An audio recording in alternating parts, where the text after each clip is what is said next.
Let's start with the ones that are merely terrible and work our way towards the ones that make death sound like a reasonable alternative. Number 7. Europe 1347. Congratulations, you were born.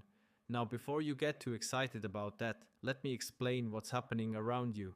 A plague has just arrived from Central Asia and is currently making its way through Europe with the enthusiasm of someone who has absolutely nothing to lose. The Black Death will kill somewhere between 75 to 200 million people. That's roughly half of Europe's entire population, gone in about 4 years. But let's talk about what this actually means for you personally. You wake up one morning feeling a bit off. Maybe a headache, maybe some fatigue. You think nothing of it.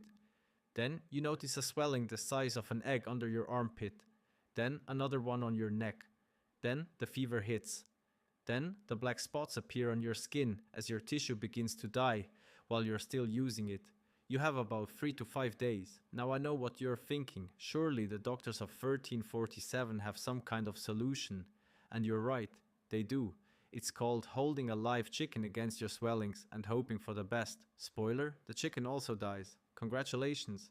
You survived approximately 72 hours after your first symptom. A new personal best. Number 6. The Mediterranean, 1200 BC. You were born into one of the most advanced civilizations in human history. The Bronze Age. Trade routes spanning thousands of miles, massive palace economies, writing systems, architecture, art. Life is actually pretty good for once, and then everything collapses simultaneously. Within the span of about 50 years, virtually every major civilization in the Mediterranean just stops existing. The Mycenaeans, gone. The Hittites, gone. Ugarit, gone. Historians still argue about exactly why. Drought, earthquakes, invasions, systems collapse, famine. Probably all of it at once. Let me put you there. You are a merchant in a thriving coastal city. Trade ships arrive weekly. The palace employs thousands. Life has a routine. Then the ships stop coming. Then the harvests fail. Then strangers arrive on the coast, and they are not there to trade. Within a generation, your city is burned to the ground and nobody ever rebuilds it.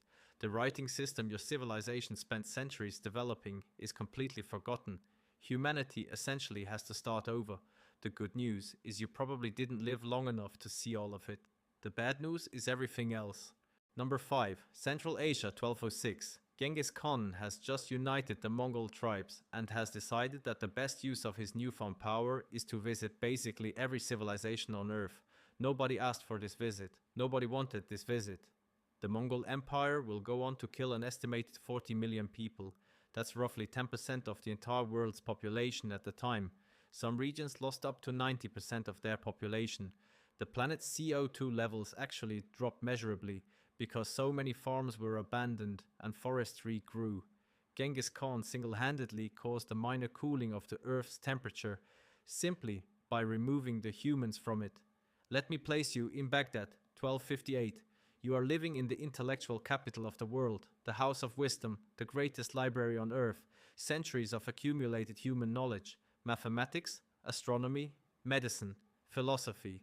Then the Mongols arrive. The library is destroyed. The books thrown into the Euphrates River. Historians say the river ran black with ink for days. You personally have about 72 hours from the moment the gates fall. The city that took centuries to build takes about a week to completely erase. Let's try that again, but this time you were born as a Mongol warrior. Actually, you're fine. Never mind. Number 4. Anywhere on Earth, 1816. You were born in what should have been a perfectly normal year, except that in 1815, Mount Tambora in Indonesia erupted with the force of approximately 170,000 Hiroshima bombs simultaneously. It ejected so much ash and sulfur into the atmosphere that it literally blocked the sun across the entire planet for over a year. 1816 is known as the year without a summer. Let me place you in New England, June 1816. You are a farmer. You have planted your crops. The weather in June should be warming up. Instead, it snows in June. Frost kills your crops in July. Then again in August. The growing season simply does not happen. In Europe, the situation is worse. Widespread crop failures trigger famine across the continent. Food prices skyrocket. Riots break out. Tens of thousands starve. In Asia, the monsoons fail. Famine sweeps across China and India. Meanwhile, in Switzerland, a group of writers stuck indoors due to the relentless cold and miserable weather decide to entertain themselves by writing horror stories. One of them writes Frankenstein, another writes what would become Dracula. So the year without a summer did technically give us Gothic literature, which is nice. You are still starving though. Number 3. The Byzantine Empire, 541 AD. You were born into what remained of the greatest empire in Western history. Rome had fallen, but Constantinople still stood. Trade, law, architecture. The Eastern Roman Empire was genuinely thriving. Then rats arrived on grain ships from Egypt. The plague of Justinian was the first major outbreak of bubonic plague in recorded history. At its peak, it was killing an estimated 5,000 people per day in Constantinople alone. Emperor Justinian himself caught it, and somehow survived, which honestly feels unfair.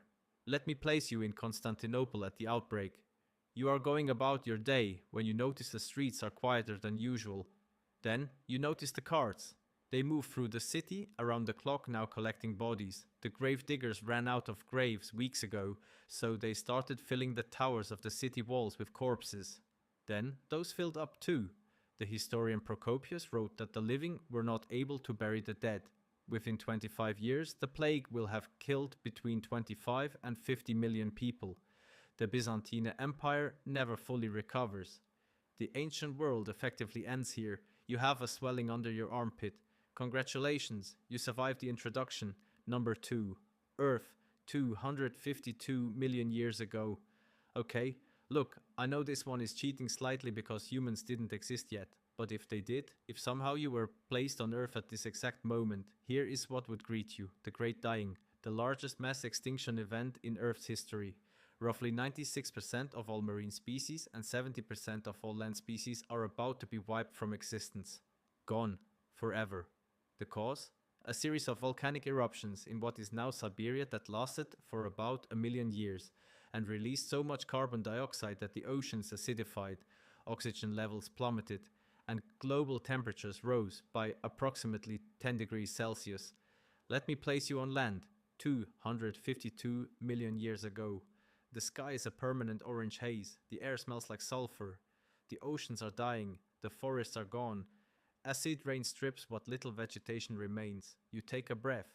The oxygen content of the atmosphere has dropped so significantly that breathing at sea level feels like breathing at the top of a mountain. You look around and realize that 9 out of every 10 species you can see will not exist in 10,000 years. You are in the middle of the greatest catastrophe in the history of complex life on Earth. The good news is you won't be around long enough to feel bad about it. Number 1. Earth, 74,000 BC. You were born human. Congratulations. Homo sapiens had existed for roughly 200,000 years at this point. We had survived predators, harsh climates, competing human species. We were spreading slowly across Africa. Things were looking up. Then Mount Toba erupted. The Toba supervolcano in what is now Indonesia produced the largest volcanic eruption in the last 2 million years. It ejected approximately 2,800 cubic kilometers of material into the atmosphere. To put that in perspective, the 1980 Mount St. Helens eruption ejected about 1 cubic kilometer. The resulting volcanic winter lasted between 6 and 10 years. Global temperatures dropped by 15 degrees Celsius. Forests across the planet died. The food chain collapsed. Genetic evidence suggests the entire human population was reduced to somewhere between 3,000 and 10,000 individuals. The entire human species almost went extinct. Let me place you there. You are part of a small group of humans somewhere in Africa. There are maybe a few thousand of us left on the entire planet. The sky has been dark for years. The animals you hunted are gone. The plants you gathered have died. Every day fewer people wake up. You don't know that you are one of the ancestors of every single human being who will ever live. You don't know that 8 billion people will one day descend from survivors like you. You just know that it is cold and dark, and the group gets smaller every morning, and somehow, impossibly, a few of you make it. Which is honestly the only reason any of us are here to watch videos about terrifying planets and horrible times to be born. You're welcome. And yes, before you ask, every single one of these eras ends the same way.